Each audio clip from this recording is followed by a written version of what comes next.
என்னை திறம்பட உருவாக்கும் ஆசிரியர்களுக்கும் என்னுள் கலந்திருக்கும் தமிழுக்கும் என் முதற்கண் வணக்கத்தை தெரிவித்துக் கொள்கிறேன்.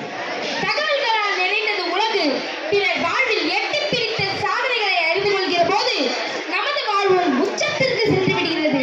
மகத்தான பல்வேறு ஆளுமைகள் செதுக்கிய உலகிலே நாம் வாழ்ந்து வருகிறோம். அவர்களின் சிந்தனை, செயல்கள், உழைப்பு விட்டு சென்ற நிழல்களிலே நம்முடைய இலைப்பாறுதல் நடைபெற்று வருகிறது. நாம் ஒரு செயலை செய்ய முயல்கிறோம், ஏன் முடியவில்லை?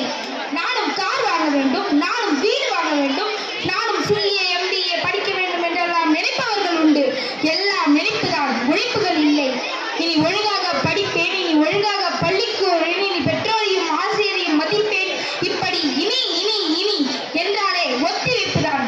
நாளை பார்த்துக் கொள்ளலாம் என்று சொல்லும் போதே சோம்பேறியாகி விடுகிறோம். உதாரணமாக முயல் ஆமை கதைதான். நமக்கு எதிலும் ஒரு தெளிவு இல்லை. நாம் ஒரு வேலையை செய்ய நினைத்து முதலில் நம் திறமையை செயல்வடிவில் மாற்ற வேண்டும்.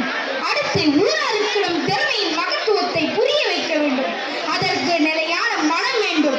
தோல்வியும் அவமானமும் எப்போது இடைமறிக்கும் என்று சொல்ல முடியாது. அத்தனையையும் தாங்க வேண்டும். விடா முயற்சியும் கடின உழைப்பும் இல்லாவிட்டால் நம்முடைய வெற்றியை ஆயுதமாக மாற்ற முடியாது.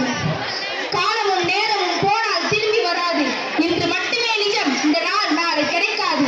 இன்று நாம் உழைக்க தவறினால் இப்படி ஒரு கேள்வியை கேட்காமல் உழைப்பே உயர்வதரும் என்று வாழ்வில் வெற்றி பெற்றவர்கள் KFC உரிமையாளர் ஹாலண்ட் சாண்டர், மைக்ரோசாஃப்ட் நிறுவனர் பில் கேட்ஸ், ஆப்பிள் போன் நிறுவனர் ஸ்டீவ் ஜாப்ஸ், மெக்டொனால்ட் உணவு நிறுவன உரிமையாளர் ரே கார்க், ஹோண்டா மோட்டார் நிறுவனர் சாய்சேரா ஹோண்டா, ஷேர் மார்க்கெட்டில் கொடிகட்டி பறந்த வாரன் பஃபட், மேலும் யாரும் பெரிதும் அறிந்திராத கிறிஸ் கார்னர், மேலும் உலக அளவில் நாம் அறிந்திராத பலர் உள்ளனர்.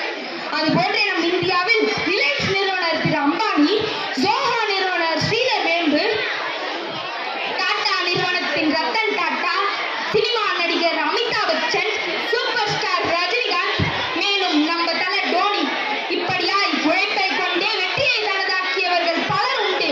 இவர்களின் வாழ்க்கை வரலாற்றை சொல்ல இந்த ஒரு மேடை போதாது. குறிப்பாக கிறிஸ் கார்னர் தன் இளமை பருவத்தில் பல இன்னல்களை அனுபவித்தார். திருமணம், மனைவியுடன் மனக்கசப்பு, அதனால் பிரிவு, தன் சின்னஞ்சிறு வயது மகனை தன்னுடன் வைத்துக் கொள்ள வேண்டிய சூழல், வேலை இல்லை, வருமானம் இல்லை, இருவரும் படுத்துக் கொள்வதற்கு ஒரு வீடு இல்லை, அவர்களுக்கு ஒரு வீடு இல்லை என்பது அவருடன் வேலை பார்ப்பவர்களுக்கு கூட தெரியாது. ஒரு நாள் அந்த மாயாஜாலம் நிகழ்ந்தது. ஏதோ ஒரு இடம், கார் பார்க்கிங் பகுதி. ஒரு சிவப்பு நிற